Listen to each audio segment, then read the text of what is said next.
Inihayag ng Bureau of Internal Revenue o BIR noong Biyernes, November 10 na layunin nitong ipatupad ang 1% withholding tax mula sa mga online seller sa Disyembre o Enero ng susunod na taon. Ayon kay BIR Commissioner Romeo Lumagi Jr., nasa huling yugto na sila ng pagsusulat ng bagong regulasyon matapos makipag-ugnayan sa mga online platform na ginagamit ng mga tao para magbenta ng kalakal at serbisyo at mga online payment channel.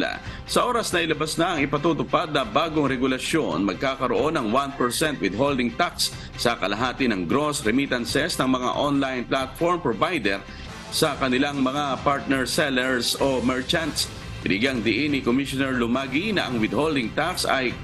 creditable at ang mga online platform at yung mga payment channel ang magbabayad sa BIR ng tax. Samantala, paliwanag naman ng BIR sa mga maliit na online businesses na hindi mag-a-apply ang withholding tax kung ang kabuang gross remittance sa isang online merchant para sa nakarang taxable year ay hindi lumagpas sa 250,000 pesos.